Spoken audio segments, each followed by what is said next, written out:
The Hey Eddie podcast is brought to you by Need to hide from your responsibilities? Got a big moment coming up that you would rather avoid? Introducing Saul's Deluxe Hiding Spot Luggage Set. This premium collection of bags, sacks, and bundles is specifically designed for one person to crouch behind while an entire nation waits to crown him king. Each set includes 3 large grain sacks, 2 oxhide travel bags, and a wineskin for comfort, and a special I'm Not Here flag to wave if anyone gets too close. Stack 'em high, duck 'em low. Nobody will ever find you. Saul's Deluxe Hiding Spot Luggage Set. For when God chooses you, but you're just not feeling it. Warning, God will still know exactly where you are. He will literally tell everyone your location. You will be dragged out and made king anyway. Hiding does not actually work. Courage sold separately.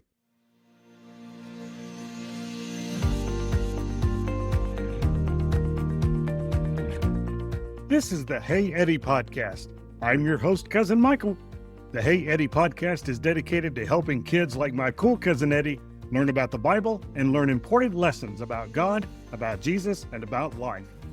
The Bible is indeed God's gift to kids, a lamp to our feet and a light to our path.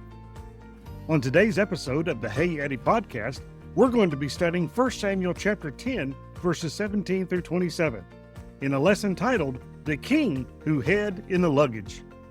This lesson will teach us that you can't hide from what God calls you to do, so step up and trust Him. Our key memory verse is 1 Samuel 10, verse 24. Do you see the man the Lord has chosen? There is no one like him among all the people. Hey Eddie, have you ever played hide and seek? You know how it works. One person counts while everyone else hides. And usually, the goal is to find the best hiding spot so nobody can find you. Well, in today's story, someone hides at the worst possible time. It's the day he's supposed to become king. Everybody's waiting to meet him. And where is he? Hiding in the luggage. I'm not kidding. This really happened. Ready? Let's go. Samuel called all the people of Israel together at Mizpah. This was a big deal, a national assembly where everyone came to meet their new king. But before Samuel got to the exciting part, he had something important to say, and it wasn't exactly cheerful. Samuel stood before the people and said, "This is what the Lord, the God of Israel, says. I brought Israel up out of Egypt. I delivered you from Egypt and from all the kingdoms that oppressed you." God was reminding them, I'm the one who saved you. I'm the one who rescued you. I'm the one who fought for you. Then came the hard part. But you have now rejected your God, who saves you out of all your troubles. You said, no, give us a king instead. Ouch! Even on this big day, God wanted Israel to remember the truth. Asking for a king had been an act of rejecting him as their king.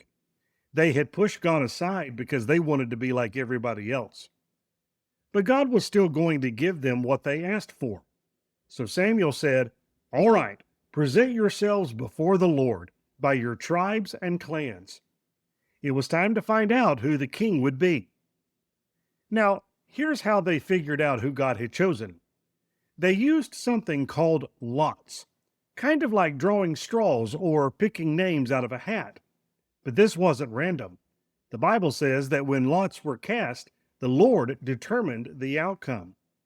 God was going to make his choice crystal clear. First, Samuel brought all the tribes of Israel near. Which tribe would it be?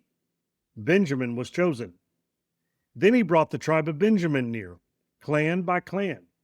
Which clan? The clan of Matri was chosen. Then from that clan, which family?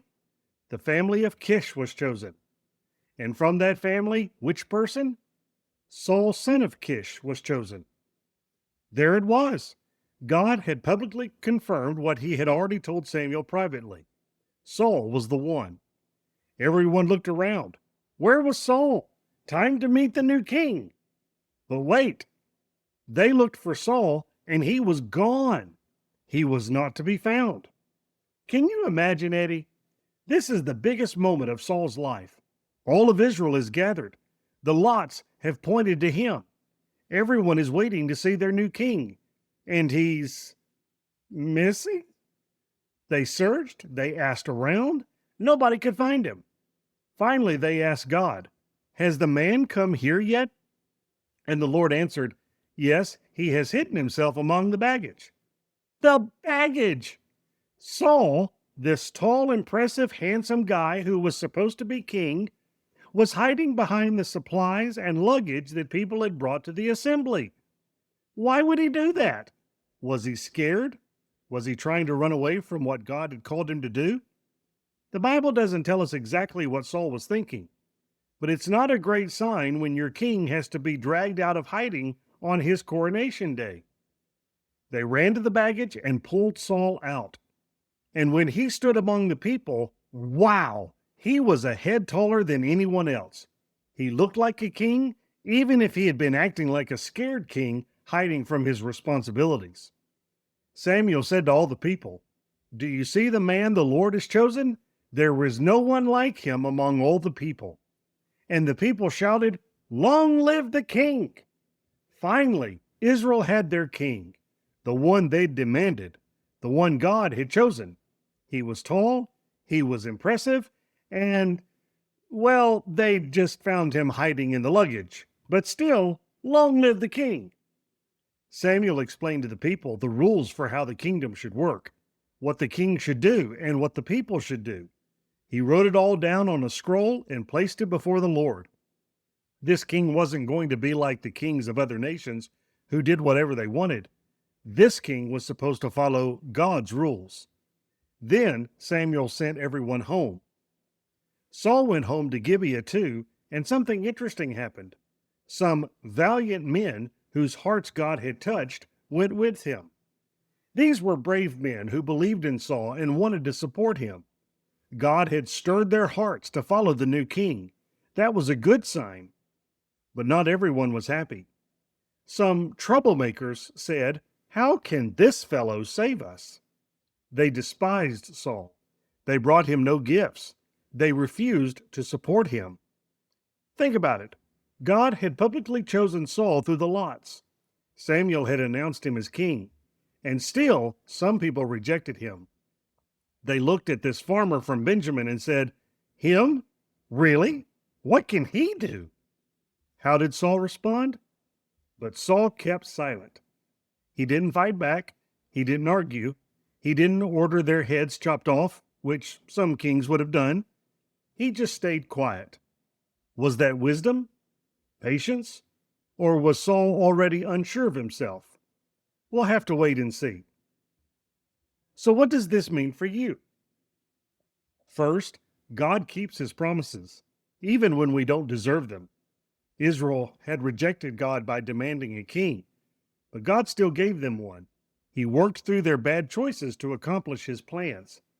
That doesn't mean our sin doesn't matter, but it does mean God's grace is bigger than our mistakes.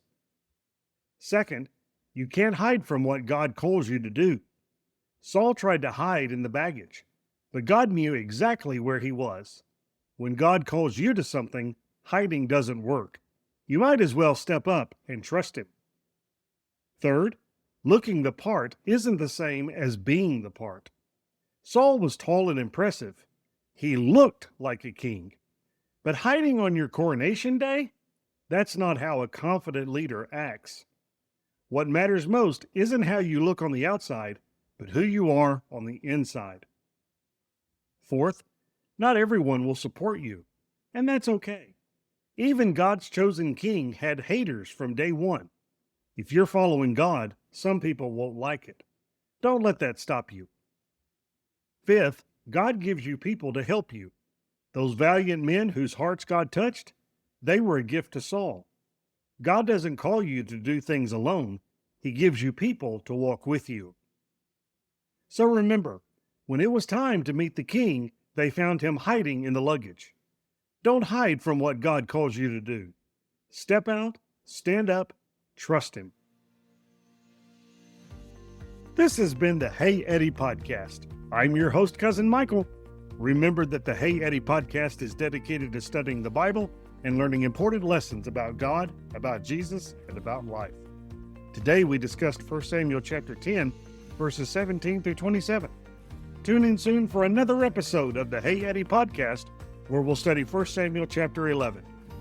Love you, Eddie.